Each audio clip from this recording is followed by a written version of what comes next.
আসসালামু আলাইকুম। আজকে আবার একটা লং ভিডিও নিয়ে আসলাম। তাহলে চলেন প্রশ্ন তো জেনে যাই। 1 নম্বরে, আকীদা বিশুদ্ধতা দ্বারা কি হয়? ক নম্বরে, আমল ফলপ্রসূ হয়। খ নম্বরে, জ্ঞান বৃদ্ধি পায়। গ নম্বরে, মর্যাদা বৃদ্ধি পায়। ঘ নম্বরে, সম্পদ বৃদ্ধি পায়। আকীদা বিশুদ্ধ দ্বারা আমল ফলপ্রসূ হয়। আকাইদ শব্দের এক বচন কি?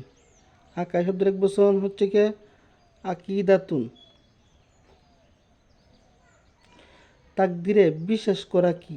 তাকদিরে বিশ্বাস করা হচ্ছে ফরজ, ওয়াজিব, সুন্নত, মুস্তাহাব। তাকদিরে বিশ্বাস করা হচ্ছে কি ফরজ। কোন পুণ্যের পুণ্যের কাজ নিজের ওপর অপরিহার্য করাকে বলা হয় তাকওয়া। খাঁটি মুসলমান মানত, ইহসান বলা হয় মানত। মিরাজ শব্দের অর্থ কী? ক নম্বরে ভ্রমণ। খ নম্বরে ঊর্ধ্বগমন।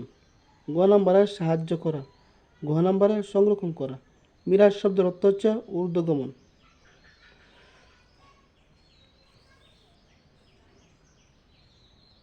নবীগণ 6 নম্বরে, নবীগণ কবরে কি করছেন?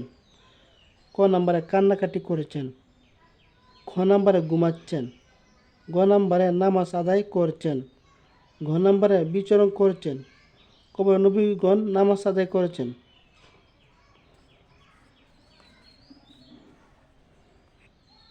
সানাত শব্দের আবেদনিক অর্থ কী? তো ক নম্বরে উন্নত। ক নম্বরে তন্দ্রা। গ নম্বরে ক্লান্তি। গ নম্বরে দুর্বলতা।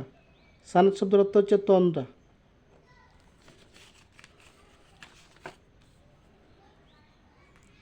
একজন নিরেট মুনাফিকের আলামত কয়টি? ক নম্বরে 3টি। ক নম্বরে 4টি। গ নম্বরে 5টি। গ নম্বরে 6টি। একজন নিরেট মুনাফিকের আলামত 4টি। একবার দুরূদ শরীফ পড়লে কয়টি রহমত পাওয়া যায়? ক নম্বরে 7টি রহমত পাওয়া যায়। খ নম্বরে 10টি রহমত পাওয়া যায়। গ নম্বরে 70টি রহমত পাওয়া যায়। গ নম্বরে 88টি রহমত পাওয়া যায়। একবার দুরূদ শরীফ পড়লে 10টি রহমত পাওয়া যায়। আকীদা সংক্রান্ত ইলম অর্জন করা কি? ক নম্বরে সুন্নত। খ নম্বরে ওয়াজিব। গ নম্বরে ফরজ। ঘ নম্বরে হারাম। আকীদা সংক্রান্ত ইলম অর্জন করা ফরজ।